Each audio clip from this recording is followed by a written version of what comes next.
Welcome back to Whitt Acres. Today we need to harvest onions. Hey Dabbles, I'm gonna be outside. You can come out to the pond, buddy. Take your ducks over. There you go, stretch your wings. You can head over to the pond for a little while, bud.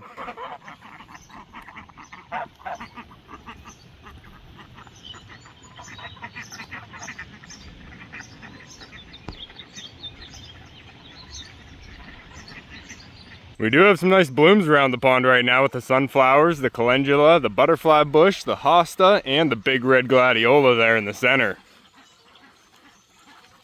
And for the most part, Dabbles and the ducks have been staying up there in the bog filter where all the water flow is. The largemouth bass is still doing well. The bluegill's doing good in here, getting bigger too, and the koi as well. I actually still have a leak coming out of the waterfall pipe right there, so I need to get that pipe switched out. I don't think I'll get to that today, but I do want to get my onions harvested. Huh, Pop, you ready to help? Down here in the vegetable garden, we don't have a lot going on, but we do have onions that are ready. We're getting some nice blooms out of the pollinator ring right now. The butterfly bush is still blooming pink. We have these beautiful tall pink gladiolas blooming right now. Below those, we actually have some calla lilies outside the ring that are blooming, and some more calla lilies over here that probably spread seed last year. And on this side, we have yellow and white gladiolas blooming too. Oh, and a darker pink one. The daisies are blooming, and the onions over here you can see are all finished up. All the necks are broken. So as an onion grows, it gets all its energy from the sun, which comes through photosynthesis from these green leaves. All that energy gets put down into the roots, and it creates this big bulb, which is just a big ball of energy so it can grow next year. So you can see we have a pretty good sized onion right here, and you can tell it's time to harvest because the neck of the onion is kinked, and now the greenery can't push any more energy down into the root. And you can see going through the bed, most of the necks, if not all of them, are already kinked over. So I want to get these onions harvested, laid out, and drying before we get our next rain. And it's going to be really simple. I'll show you with the first one here. We're just going to take the onion in position and just start twisting it. And twist it a couple times, 3, and then pop it right out. You'll break most of the roots off into the soil, and you want to leave them in there. That's just compostable material. And now we have a beautiful yellow onion ready to eat, and they can also be dried out so we can store them for later. So all these ones in this bed are ready to harvest. We're gonna get these out today. The potatoes over here in this bed are getting a little shaded out by the tall fennel, and I think it'll help if I get these watered today and hilled up with some hay. If you missed last video, we ended up losing my entire giant pumpkin and we had to start all over. So I have the pumpkin patch all tilled over again, and we have a new pumpkin in the hill. I don't have a lot of time left to grow one, but I still want to try. I'm pretty sure I underwatered my pumpkin during a stretch of hot days that we had, but I also had some squash bug pressure that could have brought some disease to it. But I did a surgery on it and tried to cut off all the bad, and then I gave it some time to recover with some extra water. But eventually I had to pull the plug and just start over. I just feel terrible about it because I wanted you guys to see a giant pumpkin growing too. They can grow so fast and it's just fun to watch. But we are going to keep trying here. Now this big patch of volunteer fennel I have here is just a pollinator magnet. There's so many different kinds of bugs pollinating these flowers.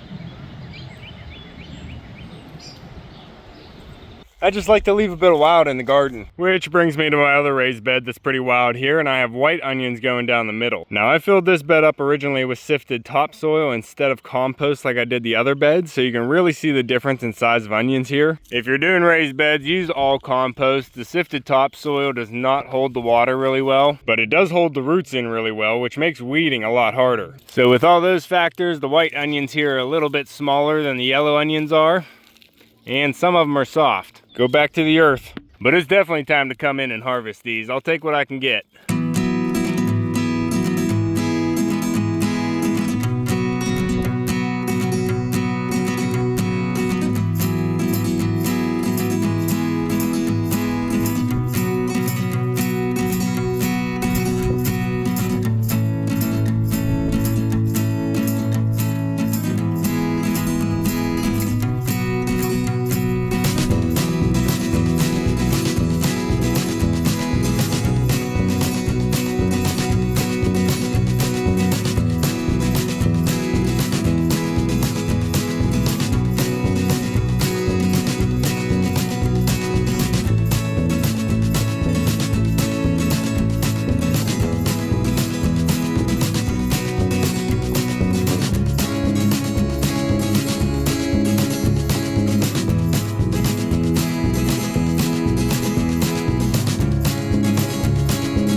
Alright, I got all the white sweet Spanish onions out. I did have a lot of weeds in there I was pulling out with the onions, and some of these white onions were rotten. I probably could have got these white onions out before the last rain. But even with absolute minimum effort, I got 22 small white sweet Spanish onions. And over here in the first straight bed that's filled up with compost, the yellow onions did a little bit better. I was able to get 32 small to medium yellow onions. And only a few of these ones were rotten. And when I say minimum effort, I planted these and only watered them in a couple times. Once they started growing, it was all up to Mother Nature to water them. I don't have water pumped down here into the garden. So once we get into the early summer and the rain stops, all the water chores I have up at the barn with the animals take up all my time, and the plants down here in the garden suffer. So I'm still working on all the infrastructure back here, but it's a process, so I'm just doing the best with what I have for now. I actually think at some point I'll probably shovel all the soil out of this bed and replace it with straight compost. But I think the gardens are looking good right now. The power of perennials. And for the drying process, I just lay them out here on the patio table where they can get some airflow. They're under roof, they're not going to get rained on. And they'll probably stay out here like this for about 2 weeks.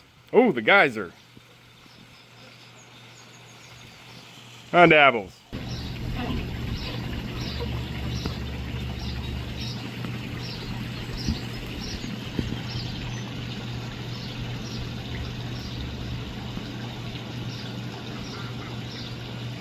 So even though it's just a little bit, I still enjoy coming down to the garden and being able to harvest some food for the kitchen. But that's going to be all for this one. If you want to keep following along with everything here at Whitt Acres, make sure to subscribe down below. Hit that like button before you leave, and you can see me and Echo on the next one. Thanks for watching.